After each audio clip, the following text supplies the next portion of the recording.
It begins before dawn.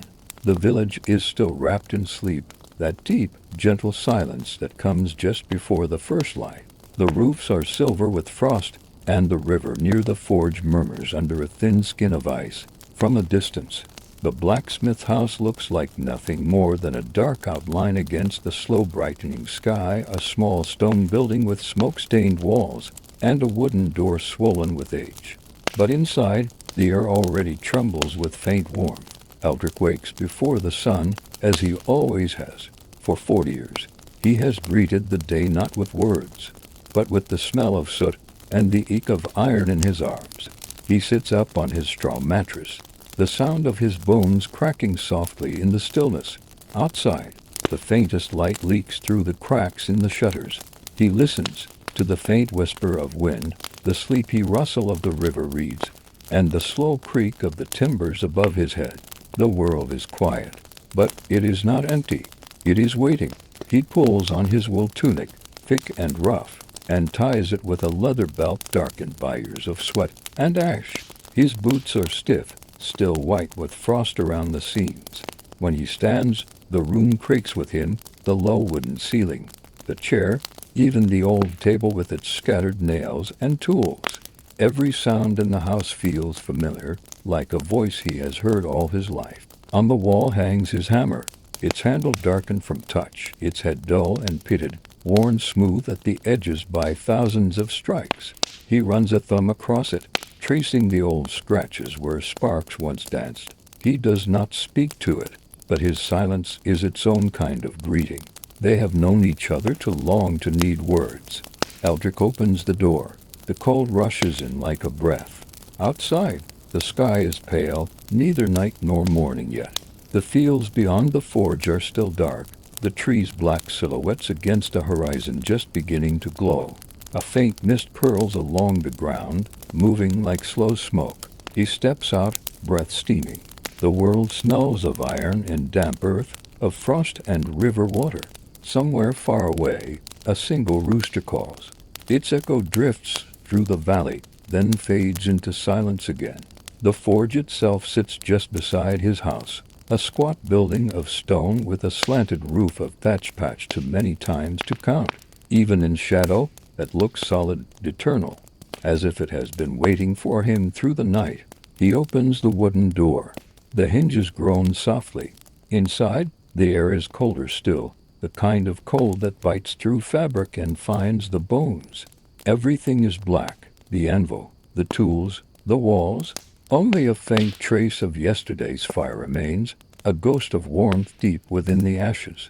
He kneels before the hearth. The ashes shift beneath his hands, gray dust whispering between his fingers. He finds a few small coals hidden under the surface, still dark red, barely alive. He smiles faintly. Even the smallest ember can wait all night for its morning. He lays thin sticks over them, breathes gently, and watches the first smoke curl upward, hesitant and blue. The air smells sharp, and sweet pine and charcoal. He breathes again, slower this time. The ember flares, the smoke thickens, the flame catches. It grows small and steady, licking the wood with quiet patience. Soon the forge begins to live again. Light creeps across the stone floor, flickering against the walls. The first heat touches his face. He stands stretching and feeds the fire with larger chunks of coal. Sparks leap upward, small as fireflies. For a moment, he simply stands there, eyes closed, listening to the gentle sigh of air through the bellows, to the soft roar building in the hearth. The sound is music to him. The forge is waking, and so is he. Eldrick moves slowly, carefully. Every tool has its place. He checks the tongs, the chisels, the hammers, 3 of them, each with a different head and weight. The smallest, his father's, hangs from a hook near the door. The handle is wrapped in twine that has never been replaced, though the wood beneath has nearly worn through. He leaves it where it is untouched, a relic of memory. He pulls on his leather apron, heavy and scarred, and steps closer to the fire. The heat brushes his face now, gentle but growing. He works the bellows with long, steady strokes. The forge breathes with him, exhaling bursts of orange. The coal shifts, turns white at the edges. The sound deepens a low hum, almost a heartbeat. The village beyond is still asleep, but faint sounds begin to stir. A door opening, the bark of a dog, the creak of a cartwheel far down the road. Dawn is near. He looks toward the small window above the hearth. Through the glass, clouded with years of soot, the first light arrives, thin and gold. It falls across the anvil, turning the metal silver blue. Dust floats in the beam, slow and weightless. Eldrick watches it for a long time. He knows this moment well, the stillness before work begins, the breath before rhythm. It is the quiet he waits for each morning, a silence deep enough to hear the fire thinking. He goes to the water trough near the wall, a half barrel filled from the river each evening. The surface is frozen over a thin sheet of ice. He breaks it with his hand, the crack echoing sharp in the still air. Ripples move outward, soft and quick. He cups the cold water, drinks, wipes his beard, and sighs. The cold and heat together wake him fully. He steps back to the hearth. The forge glows bright now, orange shading into white. He places a small iron rod inside, resting it on the coals. The metal slowly darkens, then glows faint red. He waits. Patience is everything in his craft, not strength, not speed, but waiting. The fire and metal must speak first. The hand follows their will. Outside, light climbs higher. The first sun rays touch the roof, the sound of morning birds rising like sparks in the sky. Smoke rises from the village chimneys. The world begins again. Eldrick wipes his hands on his apron, then lifts the hammer. It feels heavy, but right. The first blow of the day always lands differently, louder, clearer, like a promise renewed. He draws the glowing rod from the fire, its color like the heart of a sunset, and sets it upon the anvil. The hiss of heat meeting cold air is sharp, alive. He raises the hammer. The first strike rings through the forge. Clang. The sound rolls out into the morning, echoes against the heels, and returns softer, like a memory. Another strike, clang, and another. Each one finds its rhythm, slow, steady, perfect. The hammer and anvil speak to each other, and Eldrick listens. The iron bends under his hand, obedient. It changes color, shape, sound. Every impact is a breath. Every spark that leaps upward burns for less than a heartbeat, yet fills the air with gold. He works like this for a long time. The rhythm steadies, becomes hypnotic. Heat builds. Sweat gathers on his brow and runs down the edge of his nose, but he does not wipe it away. The sound of the hammer is all that matters, that deep, ringing tone that tells him the metal is still alive. Through the open door, morning light spills in. The mist has lifted from the river, the trees shimmer green. The village road glows with dust and light. A farmer leads his ox past the forge and raises a hand. Eldrick nods without stopping. The rhythm continues. Clang, clang, clang. He works until the iron loses its color, then plunges it into the water trough. Hiss. Steam bursts upward, wide and ghost-like. The smell of wet metal fills the air, sharp, earthy, ancient. It is the smell of creation itself. The cooled iron hisses once more, then falls silent. He lifts it, inspects it, nods slightly. It is good. The day has begun well. He sets the piece aside, wipes his hands again, and looks out the doorway. The sunlight now touches everything, the stone walls, the anvil, the wooden beams above him. Dust motes float like tiny stars. For a moment, he stands completely still. His face softens. His breathing slows. The forge hums quietly behind him, the fire alive but calm.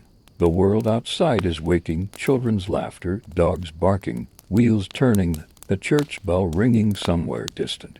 All those sounds carry through the valley like ripples of life. But here inside, time remains slow. The hammer rests. The fire glows steady. Eldrick smiles faintly and whispers under his breath. The day begins again, and so do I. He lays the hammer down beside the anvil, wipes his hands one last time, and returns to the hearth. He adds one more piece of coal, nudges it gently with the tongs. and watches the flame fold around it like a hand closing. The light deepens, steady and warm. Outside, a bird lands on the window ledge and sings once, sharp and bright. He looks up, listens, and nods. The sound is small, but to him it feels like a blessing. And in that quiet hour, as the forge breathes and the world wakes, the life of a blacksmith begins again, simple, patient, endless. The first sparks rise and vanish into air, and somewhere in their glow, the day takes its first breath. The forge breathes deeper now. What began as a whisper has become a voice steady, low, alive. The flames twist higher, threads of orange weaving through black smoke. The air ripples with heat, faint at first, then constant, as if the world itself has taken a slow, waking breath. Eldrick leans closer to the hearth, his face caught in half-light. His eyes reflect the fire, one brown, one burning gold. He works the bellows again, slow and measured, each push a heartbeat, each pull a prayer. The forge responds with a deep rumble. Sparks leap upward and vanish, 1,000 tiny suns dying in an instant. He knows this sound better than any music. The sigh of air, the hiss of flame, the pulse between heat and breath, together they form a rhythm older than memory. His father once told him, if you listen long enough, the fire begins to speak. He used to think it was a saying meant to sound wise. But now, after decades of mornings like this, he knows it's true. The forge speaks, not in words, but in tone and color, in the feel of air pressing against the skin. He takes a piece of charcoal from a bucket, holds it up, and watches as the light catches the ridges. To most, it's only fuel.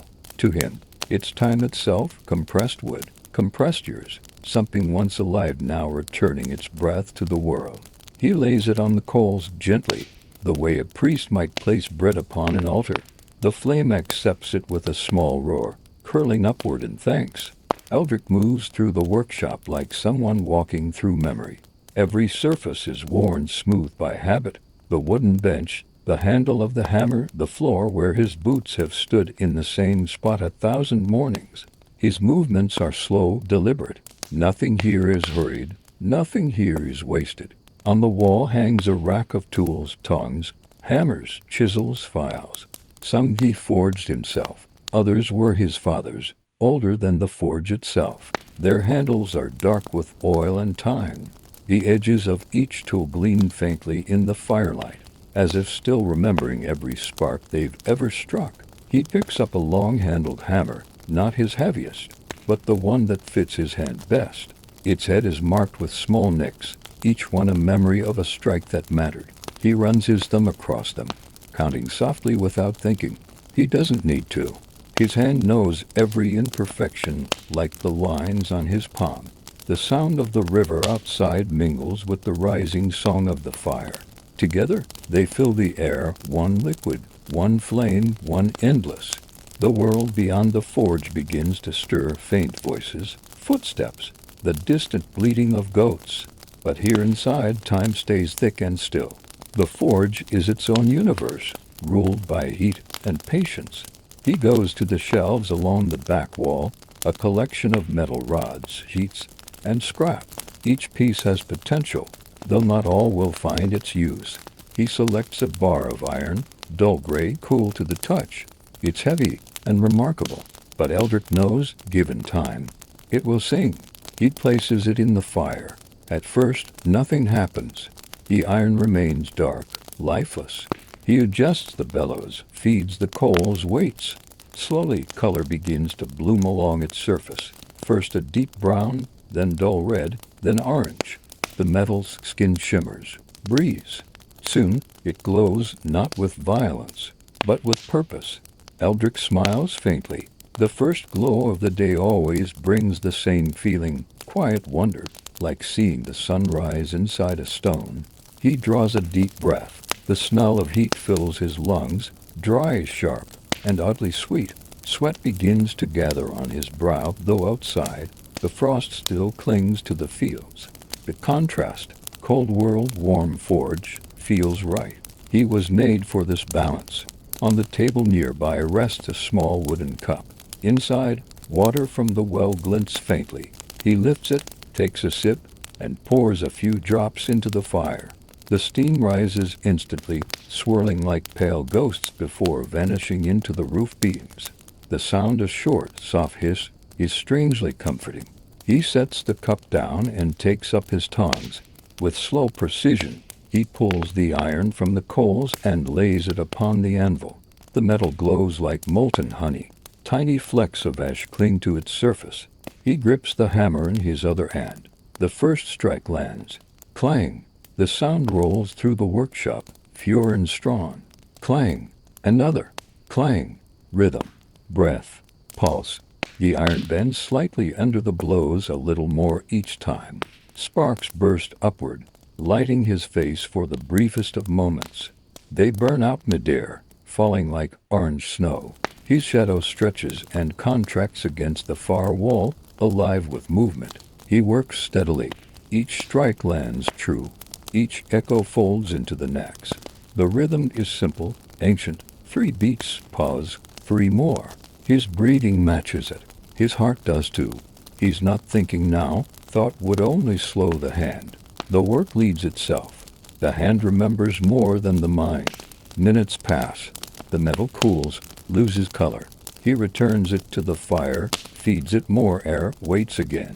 The hiss, the breath, the hammer, the day's conversation continues.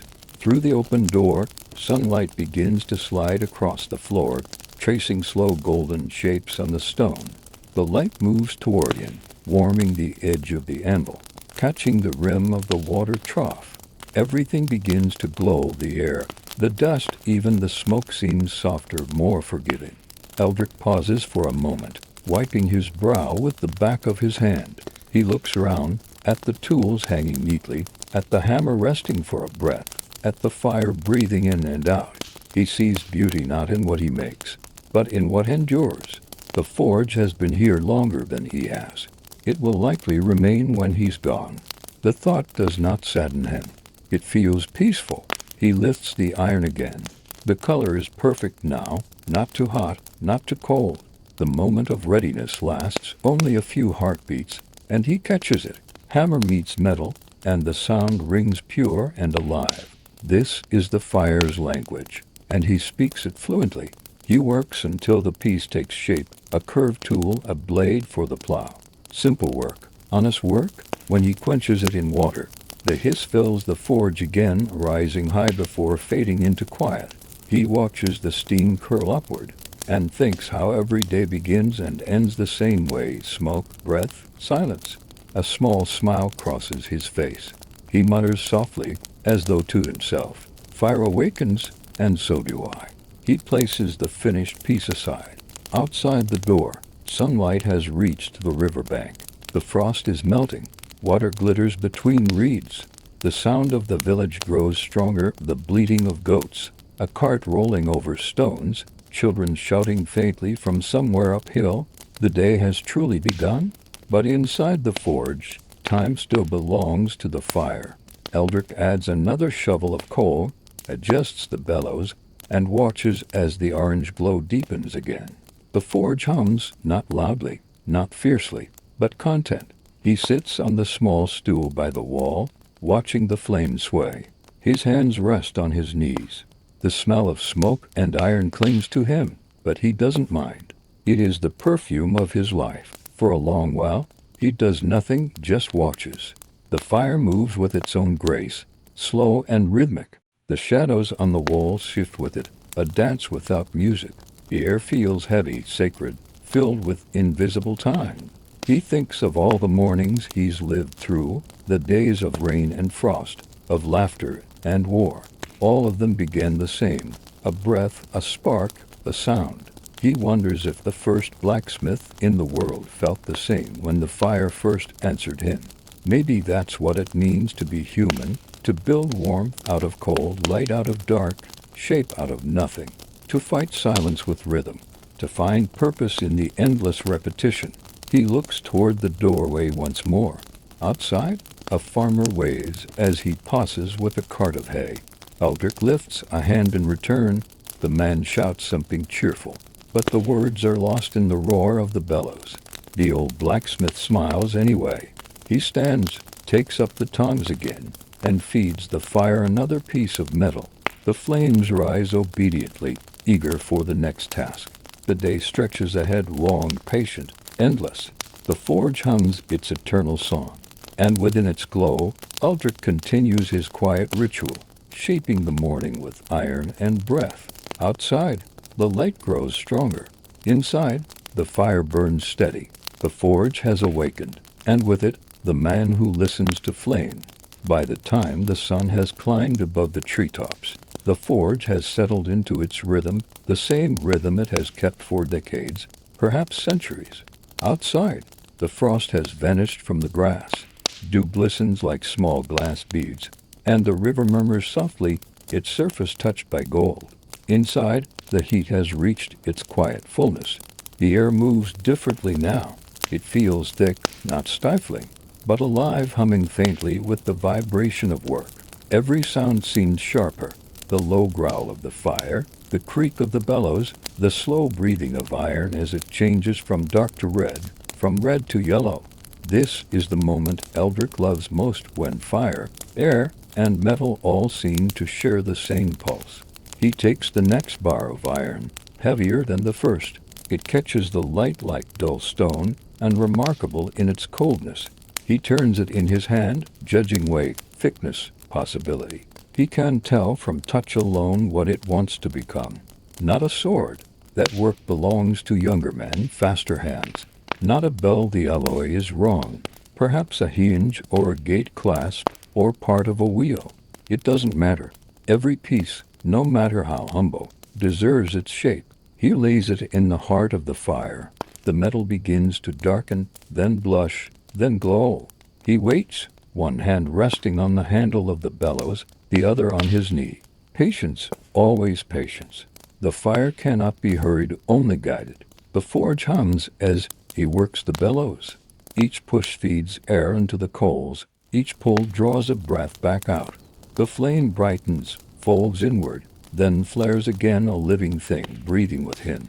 The light reflects off the walls, moving in soft waves across the stone. Eldrick watches in silence. The longer he stares, the more the heat begins to blur his vision. The edges of things soften. The air itself seems to shimmer. He blinks slowly, unbothered. It's part of the ritual, losing the edges of the world until only light and sound remain. When the metal glows the color of honey, he lifts it carefully with the tongs and carries it to the anvil. The air on it shimmers. He lays it flat and takes the hammer. For a moment, everything holds its breath. The fire, the air, even the sound of the river outside. Then the first strike lands. Clang. The echo fills the forge, clean, bright, absolute. The sound rolls outward, through the door, across the fields, startling a few crows from the trees. Another strike. Clang. Another. Clang. The rhythm begins. Each impact is a heartbeat, a pulse older than speech. The sound of hammer and iron is not noise. It is order, the world arranging itself again after night's silence. The metal flattens, lengthens, begins to change. Tiny sparks burst from its edges, first a few, then hundreds, cascading in brief arcs before dying on the floor. They hiss as they land, like rain striking stone. Eldrick's movements are steady, practiced. His shoulders rise and fall in time with the strikes. His breathing even. The hammer moves as though it belongs to the air more than to his hand. Each motion follows years of repetition, not learned, but remembered through muscle and sound. He does not think. He listens. He feels the tone of each strike, the vibration through the handle, the subtle change in resistance as the metal softens. When the note rings true, he knows the work is right. When it dulls, he stops. The glow fades. He returns the iron to the fire. It hisses softly, taking back heat, asking for breath again. He waits, still listening. Outside, the village is waking fully now. Children run past on the road, their laughter faint through the open doorway. A woman calls out, her voice drifting like smoke. The sound of a mule wheel creaks faintly from across the river. Life unfolds at its slow, inevitable pace. But in the forge, time stays different, thicker, heavier. The rhythm of the hammer marks its own hours. When the iron brightens again, he draws it out once more. He works quickly now, the rhythm faster, stronger. Each blow shapes the piece, bending, folding, correcting. The air fills with the scent of hot metal and burning oil. The walls glow faintly with reflected light. Sweat gathers at Eldrick's temples, runs into his beard. Still, he doesn't pause.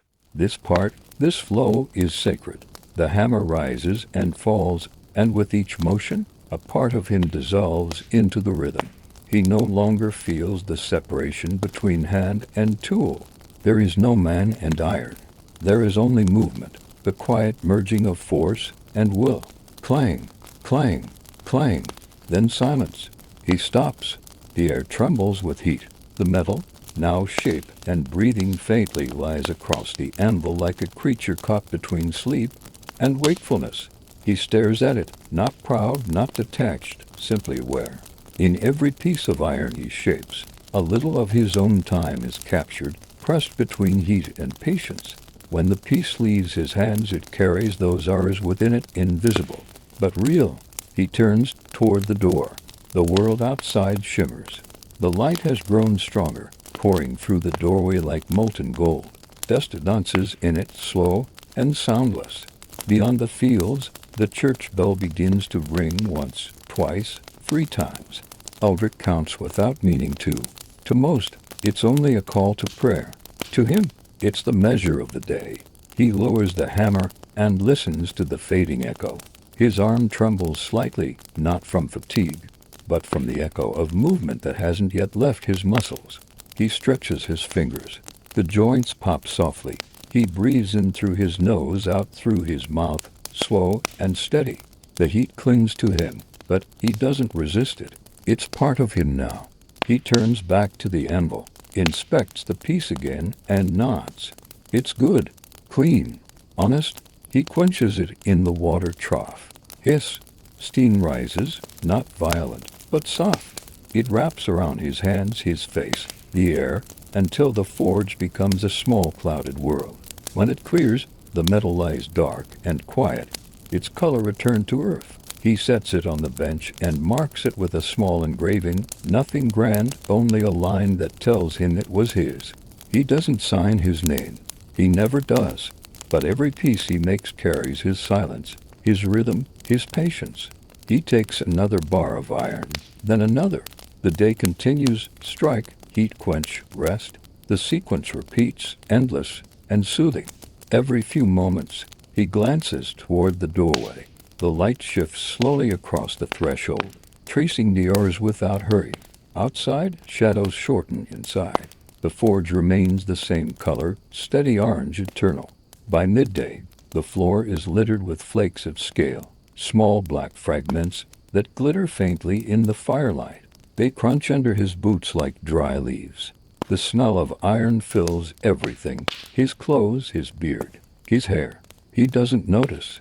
To him, it's the scent of purpose. A young voice calls from the road, a boy's greeting, cheerful, curious. Eldrick looks up and nods. The boy waves, then runs on, his laughter fading into the hum of the day. For a moment, Eldrick's face softens. He remembers himself at that age, wide-eyed, full of fire, standing in this very place beside his father. He remembers watching the sparks for the first time and thinking they were alive. He wonders if that boy will ever stand here, years from now, carrying the same hammer, listening to the same fire. The thought brings a strange calm. No legacy, no pride, just continuity. The rhythm will go on long after his own hands fall still. The forge will remember, even if no one else does. He returns to work. The hammer rises and falls again, slower this time, more deliberate. The sound fills the space once more, each strike blending with the hum of wind through the cracks in the wall. Sparks burst and vanish. The rhythm continues until the mind grows weightless. After a time, he stops again, sets the hammer down, and leans against the bench. The fire still glows steady and sure. He watches the flames shift, orange to red, red to gray. The heat no longer bites. It soothes. His breathing slows. For a while, he lets himself simply exist, surrounded by warmth, sound, and light. The forge is not a place of noise or violence. It is a place of creation, of meditation. He realizes that in all these years, he has spent more hours here than anywhere else in the world, and that every wall, every tool, every sound now carries his memory. He picks up the small broom, sweeps the floor gently. The ashes move like soft shadows. The air smells faintly of dust and warmth. He wipes his hands, then his brow, then turns toward the doorway once more. The sun outside has reached its height. The world is bright and open, but he remains here inside the quiet glow. He thinks, not in words but in feelings. The sparks are brief, but the fire lasts. And somehow, that feels enough. He looks at the anvil, the hammer, the cooled metal resting in a neat pile. He looks at his hands, blackened and trembling slightly. And for a brief moment, he sees something sacred in the ordinary, a kind of grace that requires no prayer, only work. The fire hums softly. Outside, the day moves on. But inside the forge, time stands still, held between the sparks and the silence that follows them. By the time the sun steadies above the ridge, the village has fully remembered itself. From the road beyond the forge comes the small procession of ordinary needs, careful footsteps on packed earth, the slow creak of a cartwheel, voices drifting like threads in warm air. The morning's long solitude loosens its knot and makes space for the simple traffic of life. Eldrick has cleaned the anvil face and laid a damp cloth over the horn to cool it. The forge still breathes, but more softly now, a steady red heart beneath coal. He is tying a loop of wire on a finish hinge when the first visitor pauses at the threshold, hat in both hands, hesitating the way one does at a chapel door. "It's me," the man says, as though his silhouette were not already shaped by the field. Harlan, from the lower farms, shoulders square as a gate, a steadiness to him that comes from pushing the same furrows each spring. Eldrick nods, sets down the hinge, and wipes his hands. Harlan lifts the object he carries, a plowshare chipped at the lip, the kind of wound that turns soil mean. He lays it on the workbench with the care of a man setting down a child. "Stone under the field," Harlan says, not apologizing to the iron so much as explaining the weather to it. "Tore out at dawn. I can't lose the day." Eldrick turns the share in his palms, feeling the break with thumb and nail, testing the thickness, the memory of the last heat trapped in the grain. He nods once, not promise, not delay, only the small agreement that lives between men who work. He points to the stool by the door. Harlan sits, hat on his knee, the quiet gratitude of having placed a problem into hands that have solved many. The forge opens its mouth to accept the plowshare. Eldrick feeds it slowly to the coals, adding breath with the bellows only as much as is needed. The iron blushes, then blooms. When he draws it out and sets it on the anvil, Harlan's eyes sharpen the way a father's do when a fever breaks. The first strike lands. The sound is round, confident, kinder than its strength. Eldrick lets the metal lengthen under the hammer, scoops a little curve back into the lip, works the edge until it is honest again. There is no hurry. There is also no waste. When the glow softens, he returns it to the fire, lets heat finish what muscle began. A final pass with the file, a touch to the water, a soft hiss like a sigh given back to morning. He places the share on the bench. Harlan lifts it, tests it with the gentle skepticism of a man who has learned not to be fooled by shine. His thumb moves along the edge. The corner holds true. He inhales, and the breath leaves him slower, calmer. "You'll have the field back by noon," Eldrick says, the sentence not a boast but a measure. Harlan nods, sets down coin enough, and as he rises he leaves, almost shyly, a small parcel wrapped in cloth. "For later," he says. "Bread with dried apples." She baked at dawn. Eldrick does not refuse such offerings. He bows his head a fraction. The size gratitude needs to be to remain honest. When Harlan's steps fade, another presence stands at the door and does not cross. A boy narrow as a sapling, hair a sun-bleached tangle. half curiosity and half permission, asked of nothing in particular. He holds a bundle of broken arrowheads tied up in twine, iron points snapped at the neck where Wood and Haste disagree. Eldrick gestures him forward. The boy comes in on the balls of his feet, eyes trying to drink every surface at once, the quench trough, the rack of tools, the bellows leather with its neat stitches like a closed wound. He offers the bundle. They broke, he says, as though the iron itself might argue. Eldrick loosens the twine and spills the points into his palm. He separates them with a finger. Some can be drawn out again, splintered, given back their bite. Others have taken a hurt that only new metal answers. He chooses for that can be redeemed, sets the rest in a wooden bowl that holds things awaiting a second life. Hold here, Eldrick says, and places the boy's hand on the bellows handle. Swallow. The fire hears pace better than words. The boy pushes too hard at first, then too soft, then finds a middle he didn't know he knew. The breath of the forge deepens. Eldrick places the first arrow point into the coal. When its neck turns the color of a setting peach, he draws it out with tongs and places the neck under the peen, taps it thin, true, draws it back to shape with the flat face, then gives the tip one small patient kiss with the fire. He quenches it in the narrow pot kept for small labors. The hiss is a syllable. Steam rises like a lesson learned. The boy watches with a stillness that isn't often granted to his age. When Eldrick hands him the cooled point, he holds it the way he might hold a found feather. He doesn't speak. He doesn't need to. The forge has given him a word without sound. For by evening, Eldrick says, "To now, to after sext." The boy nods and sets a small pouch of barley on the bench, payment or gift. It is all the same coin here, then lingers, as though his eyes have not yet finished eating. Eldrick points to a stack of kindling near the wall. The boy gathers an armful and stacks it by the door, the instinct to repay balanced by the fear of overstaying. He leaves with steps that try to be quiet and cannot, and in the doorway he glances back, a look like a vow that is too young to know its words. Next comes the woman from the weaver's lane, Miruan, with a smile that always appears to have been started hours before and saved for just this moment. She lays two shears on the table, their hinge bitten by time. She has braided her hair the way her mother did, and her mother before, a rope of harvest color. The forge light takes it and adds copper.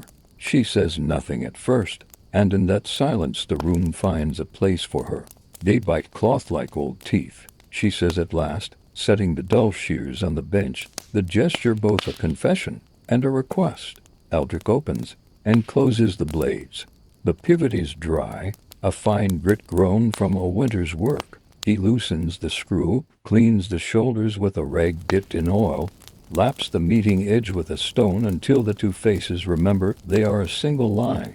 He tightens the joint until movement is smooth but true. Miruan watches, elbows on the table as though attending a small play. He tests the edge on a strip of linen. The blades whisper clean and continuous. She smiles with her eyes rather than her mouth, a gratitude that declines to call attention to itself, and sets down, tucked in her palm as if contraband, 3 honey cakes wrapped in wax cloth. She says, for the long afternoons, and disappears back into the brightness beyond the door, a square of sun trailing after her shoes. There is a space afterward where no one comes. The forge keeps its breath. Eldrick opens Harlan's parcel, and eats half a slice of apple bread with the care some give to prayers. He saves the rest because enough should be respected. At the threshold, the chicken pecks once and thinks better of entering a country ruled by fire. The river goes on rehearsing its single sentence. Noon glides closer, not announced but understood. Then two men arrive with a cart and the kind of need that sits heavily even before it is spoken. They are millers. Their hands tell it before their tongues do. They carry a broken gudgeon, the iron piece that lets the millstone turn obediently on its post. It has cracked at the socket, a clean fracture that suggests long patience rather than sudden violence. They lay it down very gently, as if the thing were relative and not a part. We can turn the wheel by shoulder for a day, one says, already tired to the bone at the thought, but only to keep grain from despair. Can you? Eldrick measures the break with his eyes. He does not promise a resurrection where new metal should be laid. He does not sentence new metal where an old can live. He calculates the heat, the scarf, the way iron forgives if asked properly. He nods once. It will hold until summer, he says. After harvest, bring it back with its brother, and we will make them new together. They exhale, two men sharing one lung. While the forge draws the crack to redness, Eldrick lays out the tools, fuller set hammer, a length of clean strap to let the joint remember being one. He brings the edges to white, lays the scarf, folds, and works until the seam ceases to be a seam, and becomes instead a history the iron is content to forget. The millers watch without fidgeting, men who know that speed is a lie told by empty stomachs. When the piece answers true under approving tap, Eldrick cools only the joint, leaves the body warm, and sets it on wood to relax into itself. They leave payment in flour, because coin should sometimes be edible, and roll the gudgeon tenderly into a blanket as if it might take a chill. As they go, the taller one pauses. He turns back, scratches his cheek with a fingernail black with grain. If ever your fire goes slow, he says, come down. We'll lend you wind. It is a joke. It is also a contract. Eldrick bows a degree, the mathematics of gratitude. Once the cartwheels fade, the forge listens to itself again. Noon presses its hand against the little window, and dust becomes a constellation. Eldrick stacks the repaired pieces on the bench with the neatness of a man who understands that order is a kind of mercy. He sits for a moment, not because he is tired, though he is, but because the body sometimes asks to hear its own breath. A shadow moves in the doorway and does not speak. Then a voice, smaller than its echo, says, "May I watch?" It is the boy again, but he has brought his grandmother this time, or perhaps the village has sent him back draped in its permission. The old woman leans on a stick worn shiny by the decision to keep walking. She carries a pan with a handle too short for safety. "Can you lengthen it?" she asks, setting it on the table with a firmness that suggests the pan is an heirloom but not a tyrant. Eldrick weighs it in his palm. The handle has dent where heat ran faster than patience. He straightens the shank cold, then heats the end to draw it longer, spreading the iron like dough until the grip sits easy for a hand that has earned ease. While he works, the boy stands so still the chicken dares the threshold again and pecks near his shoe. The old woman watches the glow, and her face gathers a softness that looks like sleep but is not.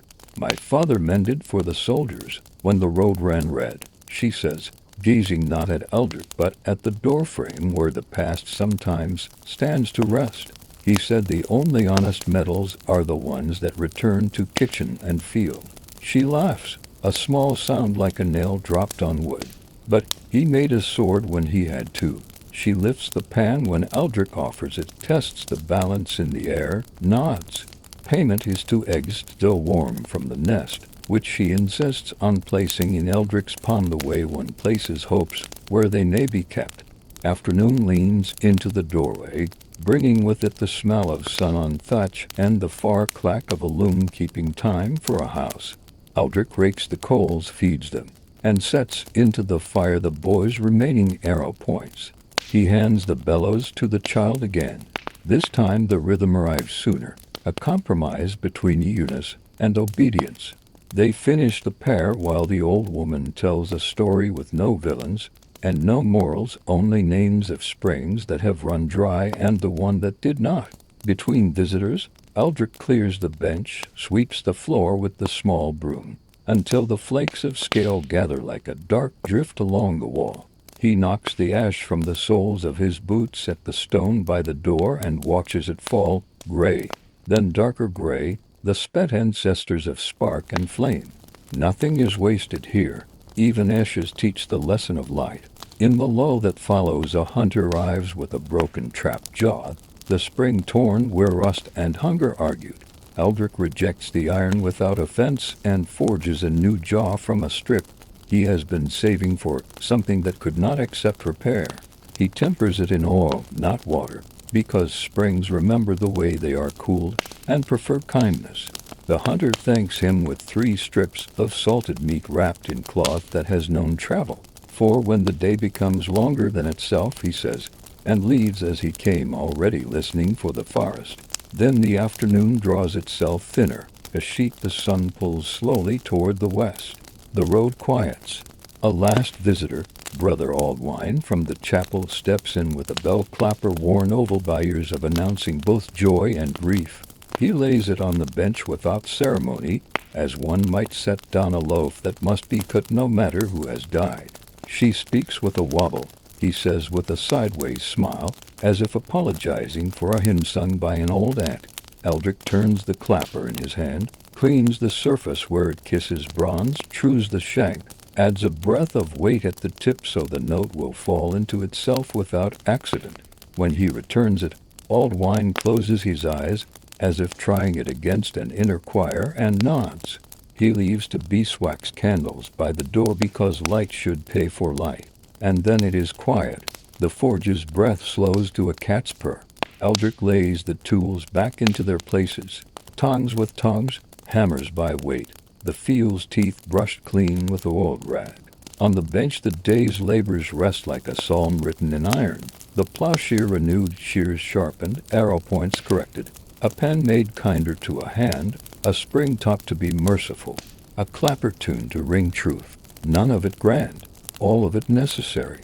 He takes the cloth parcel of honey cakes and opens it beside the door, where late light pours like warm water. He eats half a cake, then breaks the remaining piece into and sets one part on the step. A stray cat appears without surprise and accepts the gift as if it had always been intended. They eat in a silence that belongs to creatures that have worked enough for one day. Eldrick leans against the door jamb and looks out across the road. The shadows of the rafters strike the ground, long and soft. Far off the mill turns again, slowly at first, then with the surety of a thing returned to purpose. He imagines flour falling like quiet snow into a sack. A woman's hands flour white, evening bread already beginning its story in a bowl. He steps back inside. The forge glows, not bright, not dim. The hour between labor and rest. He lays a last shovel of coal on the hearth and smooths it with the tongs so it will keep itself without fuss. The bellows he closes gently, like eyelids. He wipes the anvil clean and touches the face with his palm, feeling there the memory of impacts that have already wandered into the day like children released. At the very edge of afternoon, a final shadow crosses the threshold. It is Harlan again, hat crooked, coat dusted with second plowing. He lifts the plowshare in the door's slant of light, the edge dulled now by honest earth and made noble by use. He doesn't come in. He only tips the iron once in a small salute, as if to say the field and the forge have shaken hands and mean to keep the bargain. Eldrick answers, with a nod of exactly the same weight. When Harlan goes, the road is empty. A breeze moves through the doorway and touches the forge, just enough to make one coal shift. Eldrick watches the small red adjust itself, and settle. He breathes out, and the room breathes with him. From the chapel, the bell carries the beginning of evening across the roofs, a voice that has learned both laughter and weeping and prefers neither over the other. This is the hour he loves nearly as much as the first, the hour when work falls quiet in the hands and begins, mysteriously, to speak in the world. He can feel the village changing around the objects that passed through his bench, cloth cut, grain ground, snares sprung, soup held, a bell made true. The iron he touched now touches everything else. He does not own this knowledge. He stands in it the way a man stands under rain. He closes the door halfway and lets the forge keep its private dusk. The red heart pulses once, twice, like a beast fallen content after lone pacing. On the bench, the cup of water reflects a small square of sky. He drinks what remains and sets the cup mouth down so the night will not enter. Outside, the road deepens in color. The day begins to fold its corners. Eldrick tightens the strap of his apron, and loosens it again, a habit at the end of labor, and places the hammer back on its hook where it can dream in iron. He turns his palms upward and inspects the black half-moons of soot that live where lines of fate are written. He smiles, not at fate, but at soot. Evening is near. The forge holds its breath the way a singer does before the last note, not to sustain it longer, but to lay it down gently when it comes. And beyond the door, the village lowers its voice to match. The field cools beneath geese that have finished their sentences.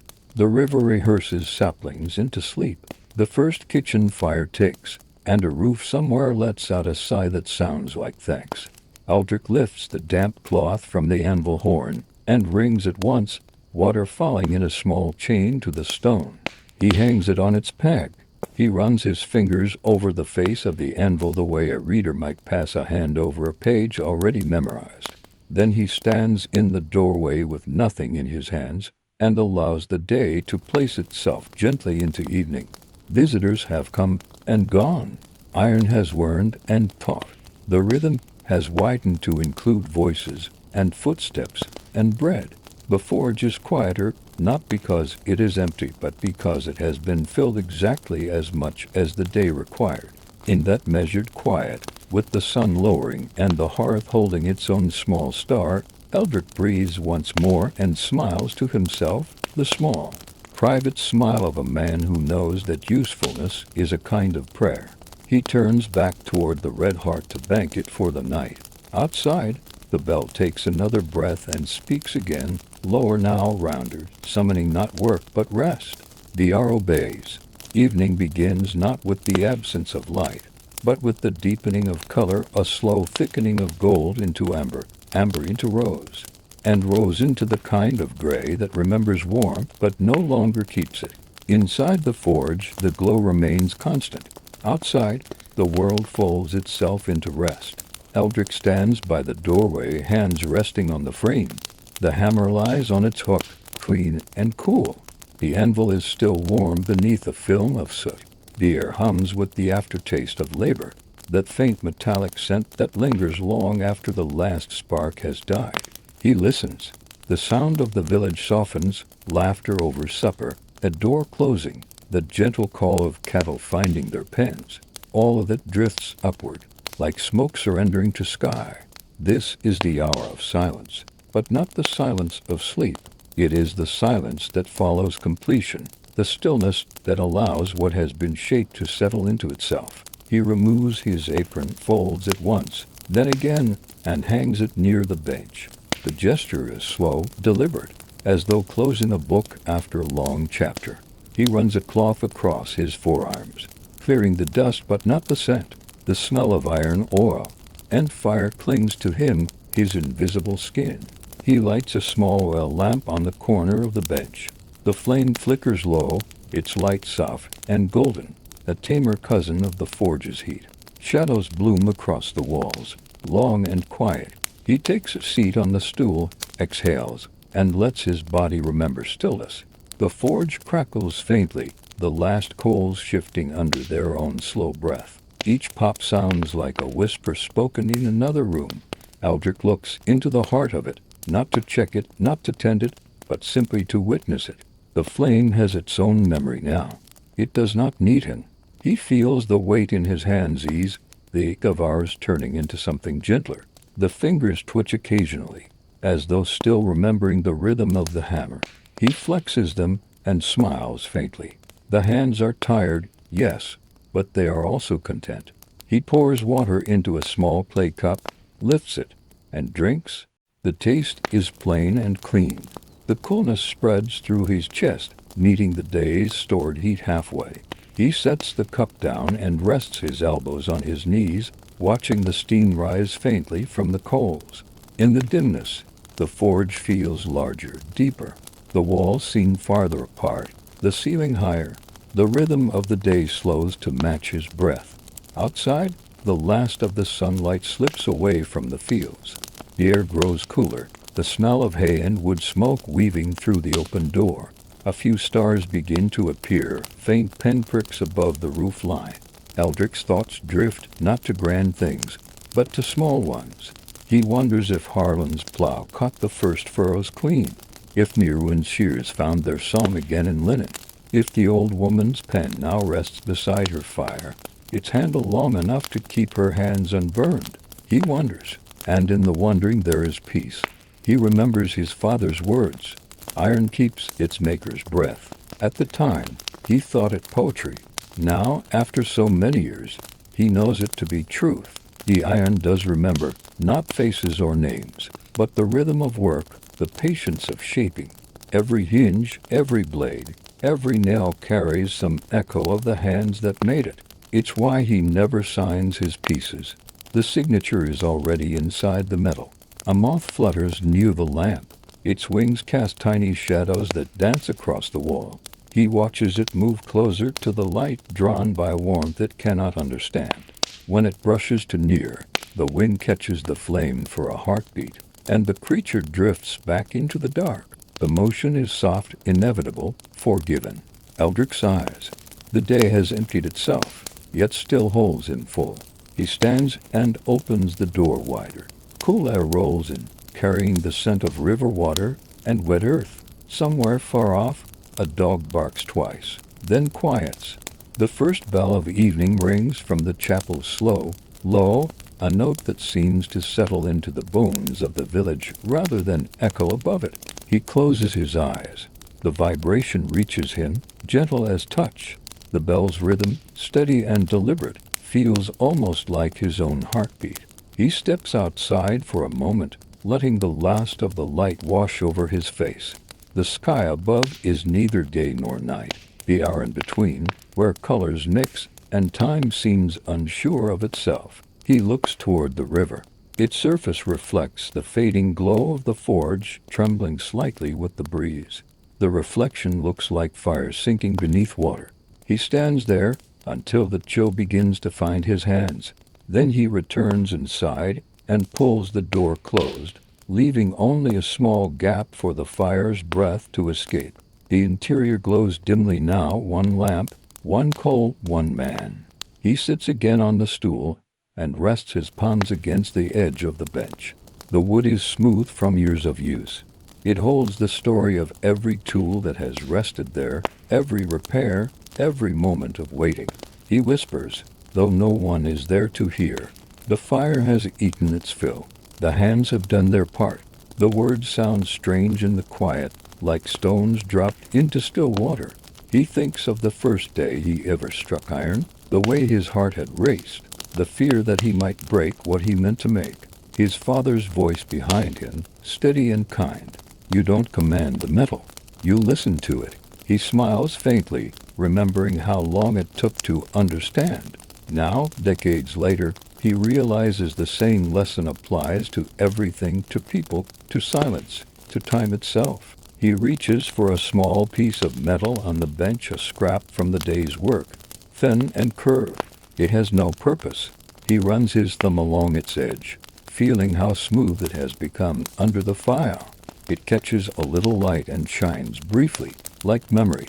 He sets it on the windowsill, where morning will find it again. The forge hums low, a sound that might almost be breathing. Eldrick lowers his head, resting his forehead against his palms. The world narrows to warmth and the faint smell of smoke. He does not pray aloud. His prayer is the silence itself, the quiet acknowledgement of another day completed, of labor that fed more than hunger. The lamp's flame flickers once, twice, then steadies again. The coals shift softly. Outside, the wind changes direction. He lifts his head, exhales slowly, and listens to the quiet settling into place. This is what remains when all noise has gone. The weight of silence, the warmth of fire, the pulse of a man who has made peace with both. He rises, checks the door latch, and moves toward the small cot tucked behind the workbench. The blanket is coarse, but clean. He sits at its edge and removes his boots, one by one. The soles are worn, the leather darkened by years of standing between earth and flame. He lies down, the forge's glow still touching the corner of the room. The air is warm near the floor, cool near his face. He turns onto his side, hands folded beneath his cheek, and lets the rhythm of the cooling coals carry him downward.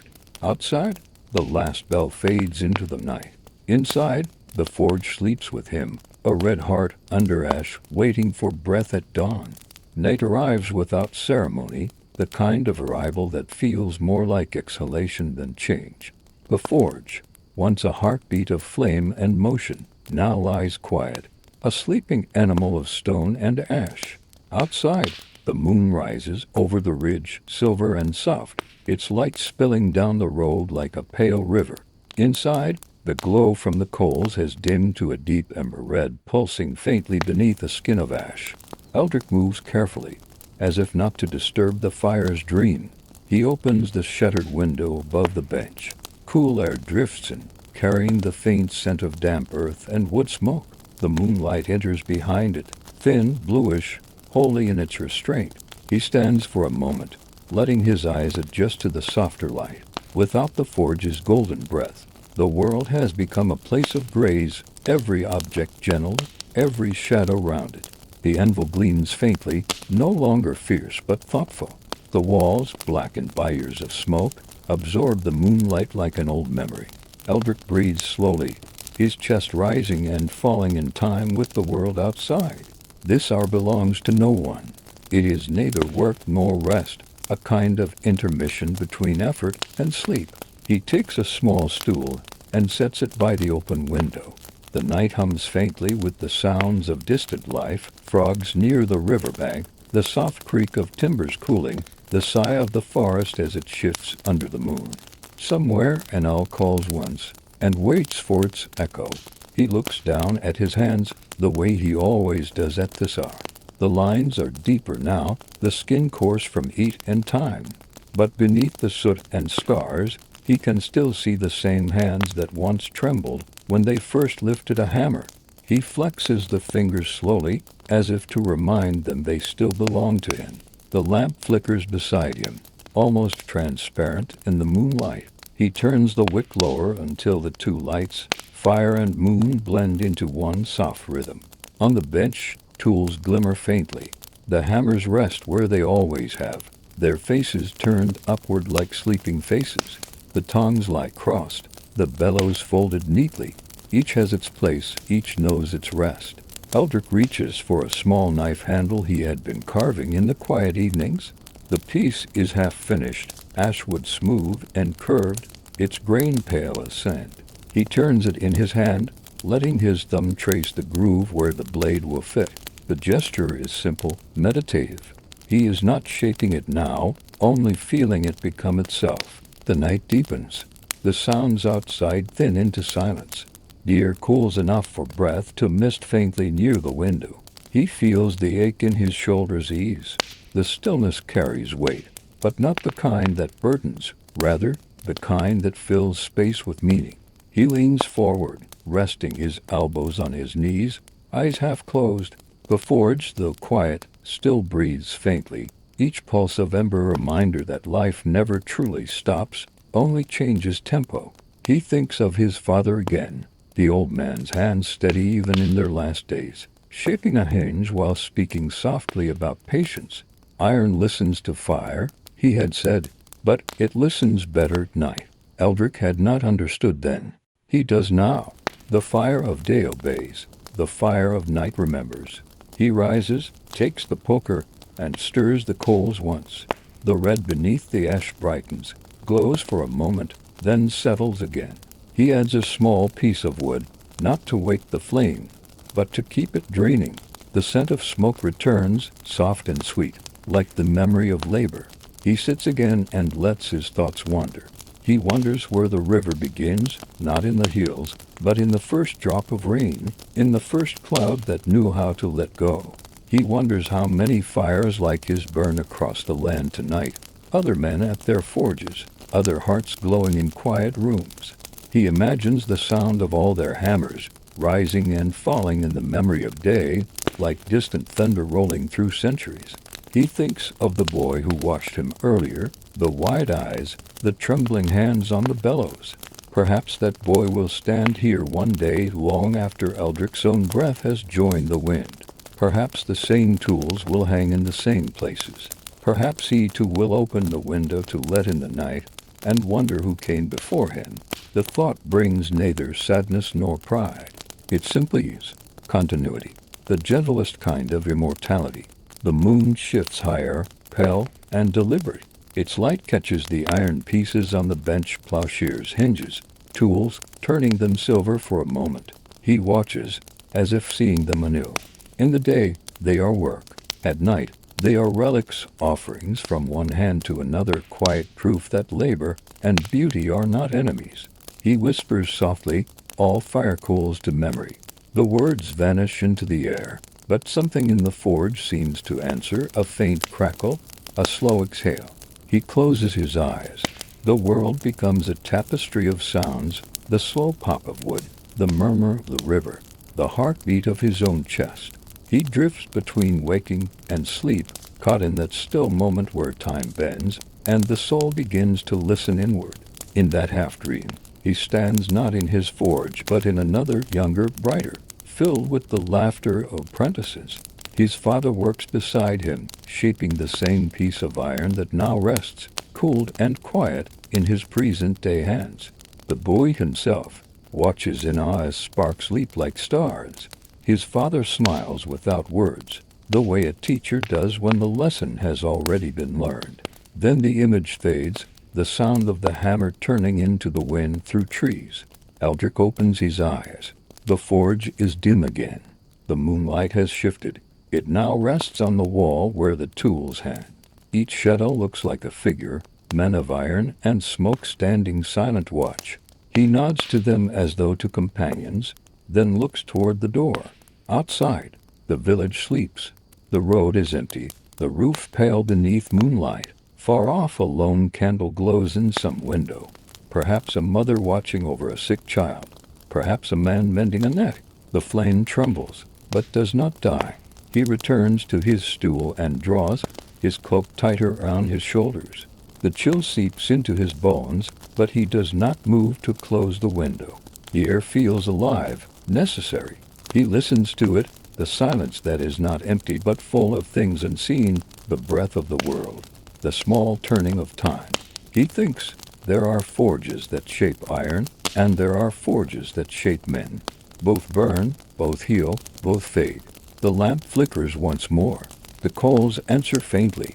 The moon continues its silent pilgrimage across the rafters.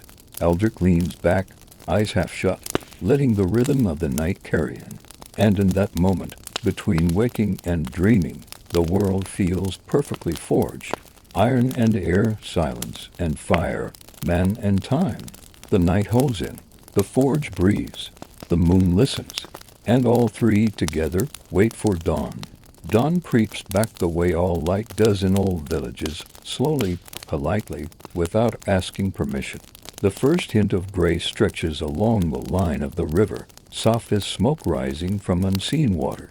Then a thread of gold touches the thatch roofs, catches on the forge window, and spills into the room where Eldrick still sits, half awake, half remembering. He had drifted in his chair some time before midnight, the cloak drawn over his shoulders, the forge whispering in its sleep.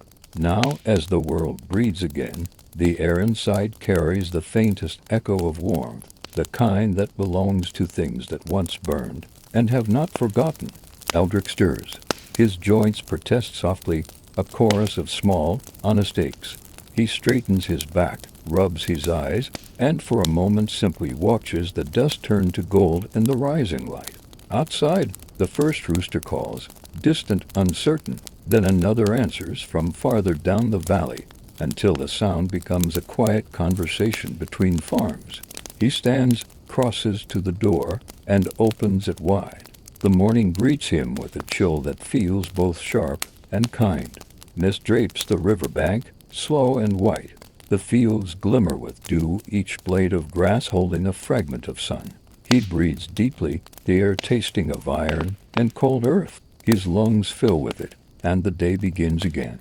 The forge behind him is only half awake, embers faint beneath their cover of ash. He takes up the poker and stirs gently. A few sparks leap, quick as laughter, and fade. He adds a handful of kindling, leans in and blows. The coals brighten, remember themselves, and the first tongue of flame curls upward. He watches it climb, patient as always. There's no need for haste. Fire, like morning, prefers to return on its own time. He moves through the workshop, straightening what the night has softened, a hammer out of line, a stool half-turned, a rag folded in half instead of thirds. He pours a little water from the jug, drinks, and splashes the rest on his face. The shock wakes him more than any sermon could. Outside, the sound of the mill begins, a creak, a sigh, then the slow rhythmic turning of the wheel. It's like the forge's echo, a brother made of water instead of fire. He smiles faintly. The village is waking too. He steps to the doorway and leans on the frame, watching as figures begin to move along the path. A shepherd boy with a staff twice his height, a woman carrying a basket of herbs, an old man walking with deliberate slowness toward the chapel bell that will soon ring prime. The world feels fragile in its first light, as though everything has been made anew and must be handled gently. The bell sounds. Once, twice, thrice, clear, round notes rolling through mist. Eldrick closes his eyes and listens. The sound is both inside and outside him, the same rhythm his hammer once followed.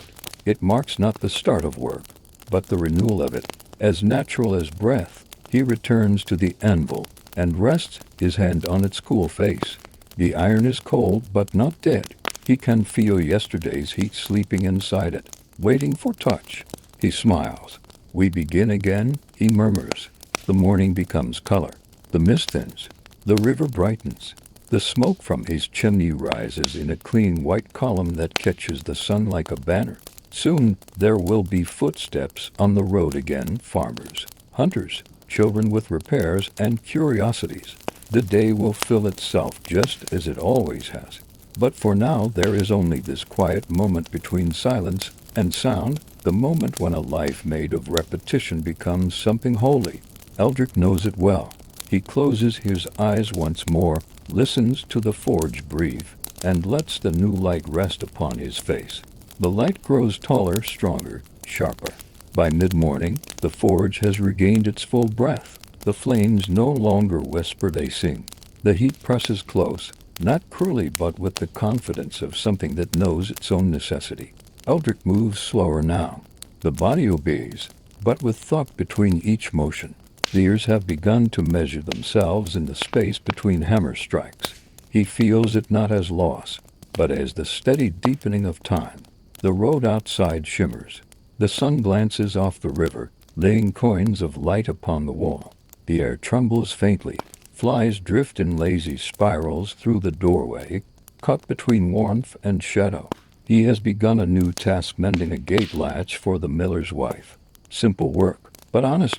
He heats the piece, watches the metal bloom into that perfect orange, neither too eager nor too dull, and then begins to strike. Each blow lands true, but slower, more deliberate. He listens for the sound rather than chases it. The rhythm of youth is gone, but in its place is something rarer, precision born from patience. He lifts his head between blows and listens. Beyond the road, the village hums with its own forge of life, children shouting, women at the well, a wheel creaking under grain. Every sound carries weight, purpose. Nothing here is wasted. The blacksmith and the village move in one breath, heat and hunger, light and labor. A drop of sweat slips down his temple and lands on the anvil with a hiss. He smiles at the sound. Even water works, in its own small way. The gate latch takes shape beneath his hand, curve by curve. He doesn't think about what comes after the hinge, the door, the hand that will close it. He thinks only of the line he is drawing into the world, one stroke at a time. Iron has no need of tomorrow.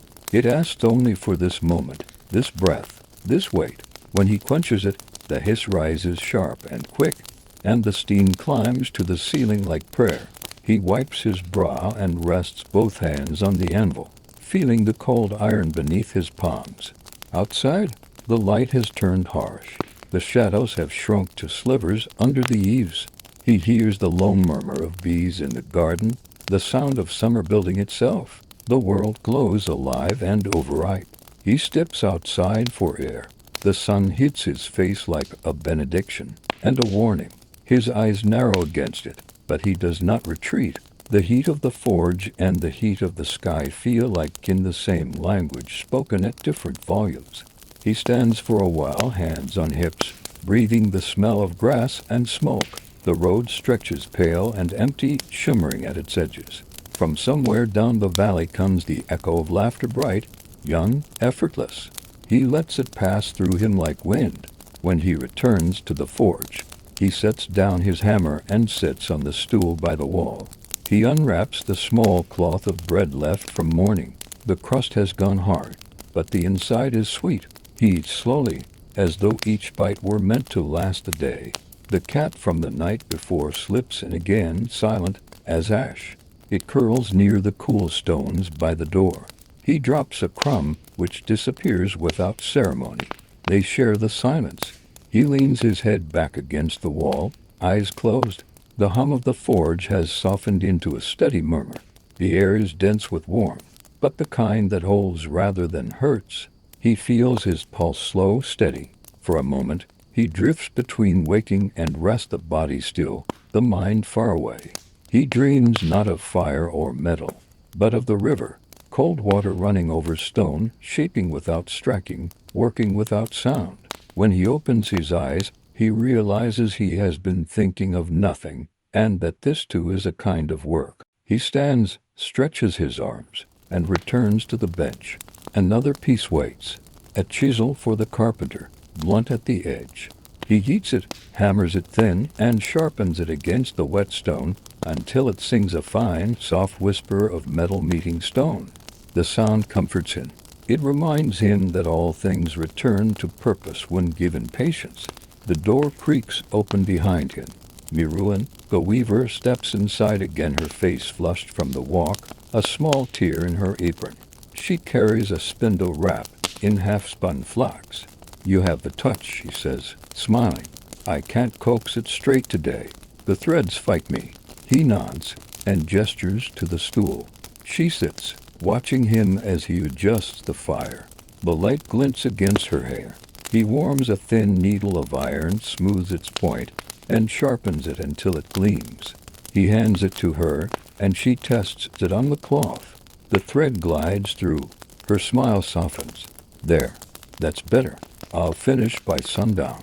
When she leaves, she places a sprig of lavender on his bench. "For the smell," she says, and laughs. He watches her go, her shadow bending with the light.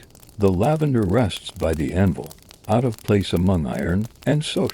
Its color, delicate and defiant, fills the air with a whisper of fields he hasn't seen in years.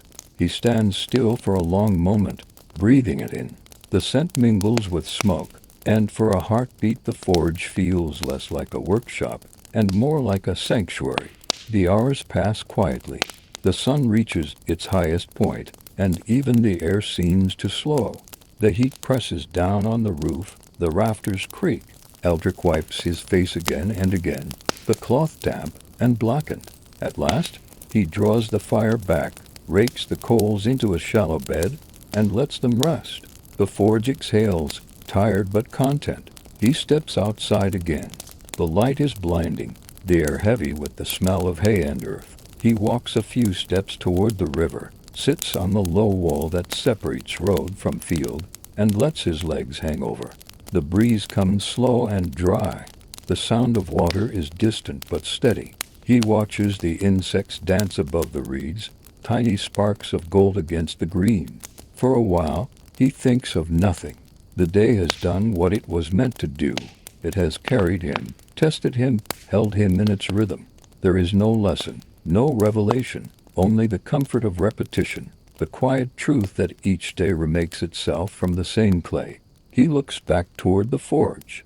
Its doorway glows faintly, the heart of fire still pulsing within. He knows he will return soon, and the rhythm will resume, the sound of hammer, the hiss of water, the weight of silence between. For now he just sits in the sun, breathing the slow, steady air of a life well used. The world hums softly around him. The river flows, the wind moves through the grass, and the day heavy, golden, endless. continues to turn. The afternoon has burned itself down to its slowest light. The sun, heavy and low, leans against the rim of the hills, and everything it touches turns to gold, not the sharp gold of coins or crowns, but the warm, forgiving gold of endings. Eldrick returns from the river's edge with his hands damp, his breath easy. The forge waits for him, the air inside still trembling faintly from the day's heat. Shadows stretch long across the floorboards, soft as worn cloth. He opens the door wider, letting the evening breeze wander through. It carries the scent of grass and meal smoke, the faint sweetness of hay and hearths. The forge answers with a sigh, the last coals shifting as though listening. He doesn't like the bellows again. The work is done. Now comes the hour of maintenance, the quiet tending of tools, that small devotion which follows every day of labor. He lays the hammers on the bench, one by one, rubbing each head with an oil-soaked cloth, until the iron gleams faintly in the fading light. The tongs follow, joints checked, handles aligned, every edge smooth and certain. He sharpens nothing, polishes nothing, repairs nothing that isn't asking for it. The care is not for perfection, but for companionship. The forge is a living thing, and tools are its bones. He treats them accordingly. Outside, the chapel bell rings again, a slow, rounded sound rolling down the valley like a stone in water. The echo touches the forge walls, finds the corners, and fades. Eldrick listens until even the silence after seems to hum. He sets the cloth aside, wipes his hands on his apron, and looks toward the window. The sky is changing. What had been gold is now amber. What had been amber turns rose. What was rose becomes violet. And in that fading violet, the first stars appear hesitant, blinking like thoughts that have not yet chosen words. He feels the day leaving him. It isn't sadness, more a loosening. The way a hand opens when the work it held is done. He moves to the doorway again. The village is quieter now.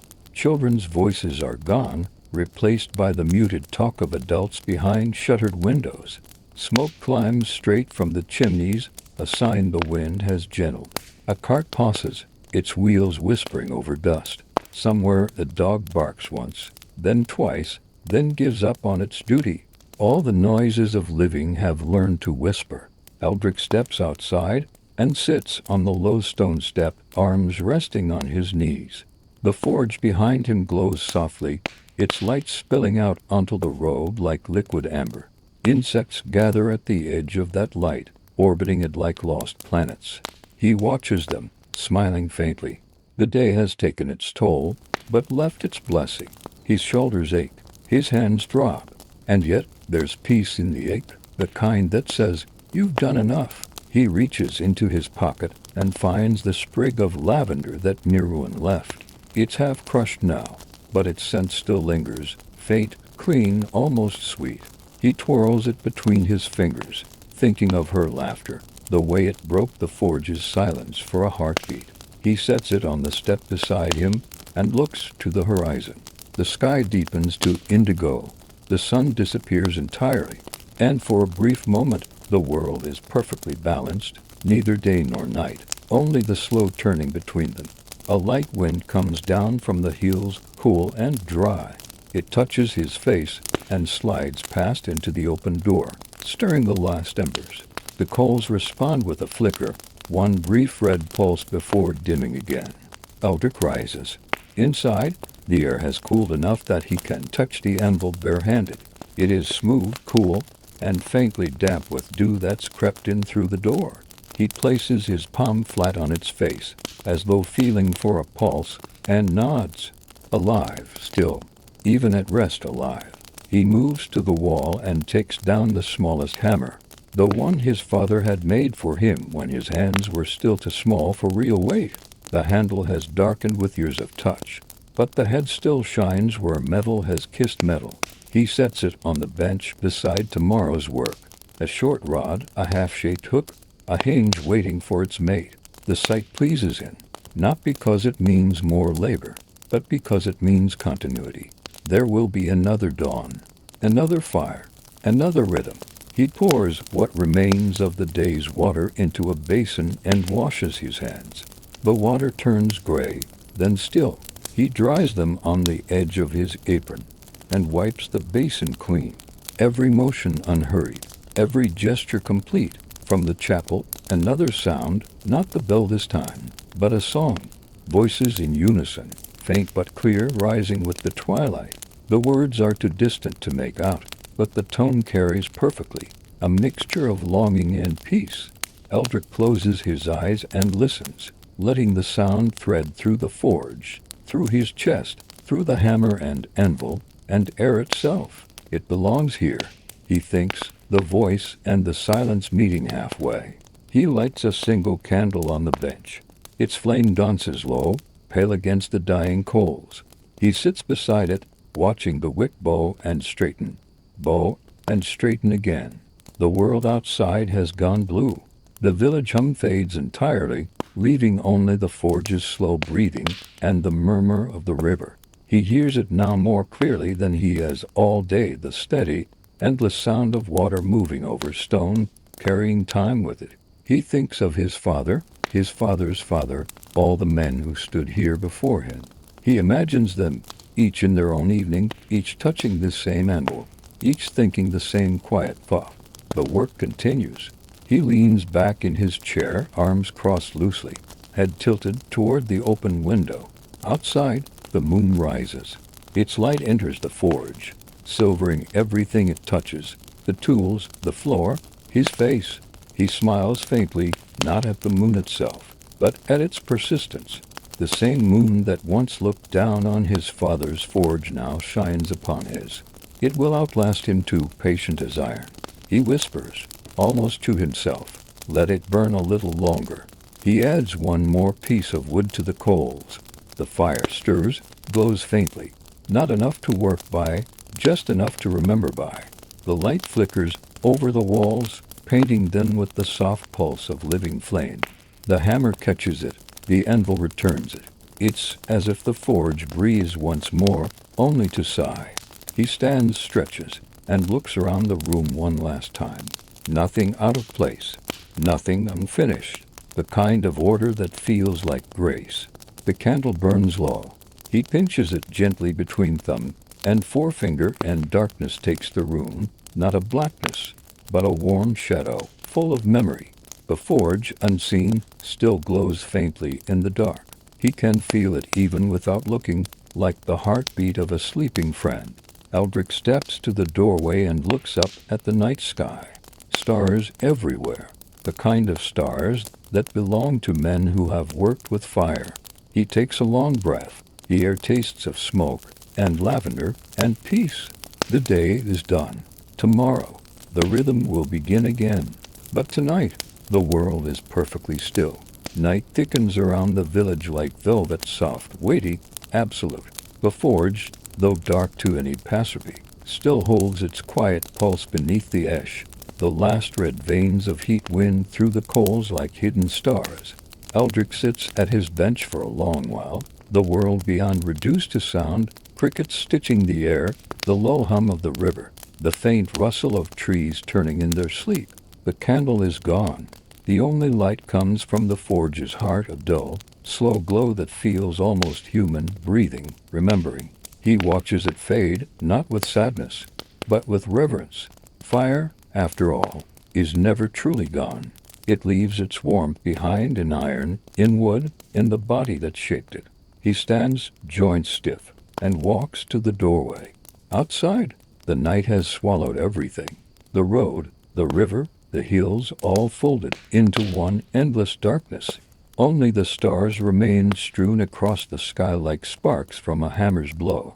He steps out and looks upward. For a moment, he feels very small, not with fear, but with understanding. The same fire that burns in the forge once burned in the birth of the world. The same light that shaped the stars has lived for a while in his hands. He closes his eyes and breathes it in: smoke, dew, cold air, memory. The ache in his arms eases. The noise in his head goes still. He thinks of the first forge, not his father's, but the nameless one that began all craft. Somewhere, far back in time, a man struck two stones together and saw light leap out of darkness. That man is gone, his name forgotten, but his spark remains here, now, in this small place, in this quiet life. Eldrick smiles. It is a strange kind of comfort to know that even obscurity is a continuation, that the fire does not ask for fame, only hands to hold it. He returns inside. The coals glow faintly still. He kneels beside them and places one last piece of wood on top. It catches slowly, then steadies, then burns. A small flame, delicate but determined. He watches it climb, gold against the black. Its light touches the anvil, the hammers, the walls, every mark, every scar, every grain of soot, all illuminated for a heartbeat before vanishing back into shadow. He whispers, "That's enough." Then, almost as an afterthought, "Thank you." The words hang in the air, and for a moment the flame flickers, as if it heard. He sits back on the floor, hands resting loosely on his knees, his eyes half closed. His breath slows. The forge hums one last time, deep and low, like the final note of a song that refuses to end. Outside, dawn is waiting, still unseen but already near. The eastern sky softens. The stars begin to thin. Somewhere, far off, a bell will ring, and the world will remember how to move again. But for now, the night holds. The fire burns. And in that fragile, endless balance, Eldrick finds his peace. When sleep finally takes him, it is gentle, the kind that comes not from exhaustion, but from completion. The forge keeps watch beside him, its glow steady kind. And as the first hint of morning brushes the horizon, the flame sighs once more, folding inward. It does not die. It rests, waiting, as all fires do, for the next hand to wake it. The light fades. The story remains. And in the quiet that follows, the world whispers, "Work well. Rest well. Begin again."